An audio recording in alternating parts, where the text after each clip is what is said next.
Did you know that women did not have the right to vote across the United States until the ratification of the 19th Amendment in 1920? To know why this was the case, let's go back in time. Prior to the American Revolutionary War, women had the right to vote in elections. However, when the U.S. Constitution took effect in 1789, it did not openly grant or restrict a woman's right to vote. This meant that states could choose whether or not to allow women's suffrage. New Jersey was the only state that allowed women the right to vote until they outlawed it in 1807. The women's suffrage movement really took off after Elizabeth Cady Stanton drafted the Declaration of Sentiments at the Seneca Falls Convention in 1848. The Declaration of Sentiments called for women's equality, including women's suffrage. For decades after the Seneca Falls Convention, supporters of women's suffrage kept advocating for voting rights. In 1869, two of the top women's suffrage organizations were formed. They were known as the National Women's Suffrage Association, also known as NWSA,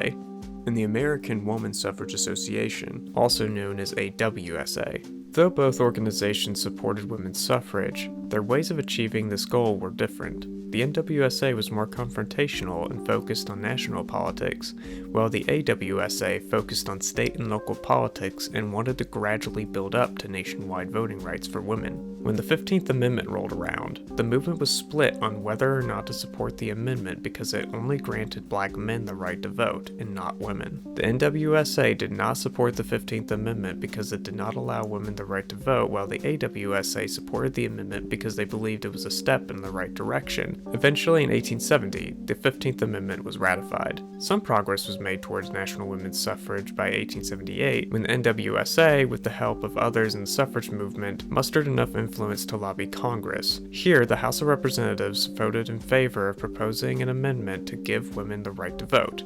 However, the proposal was defeated in the Senate in 1886.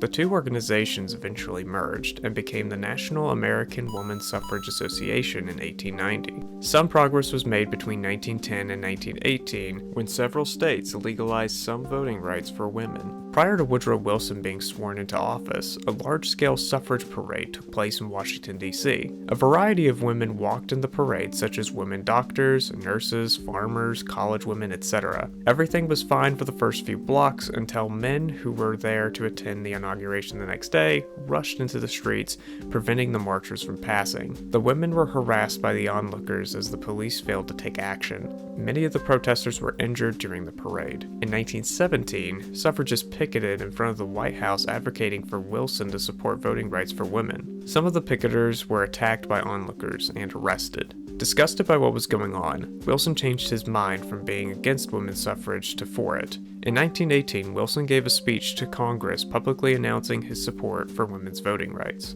Finally, on June 4, 1919, the 19th Amendment was proposed by Congress. On August 18, 1920, the amendment was ratified when Tennessee became the 36th state to ratify the amendment. Initially, the Tennessee state legislature kept coming to a tie whenever they voted on the amendment. However, one person by the name of Harry T. Byrne, who originally voted against the amendment, voted in favor of it after his mom convinced him to do so. The amendment reads, "The right of citizens of the United States to vote shall not be denied or abridged by the United States or by any state on account of sex." Political Minute out.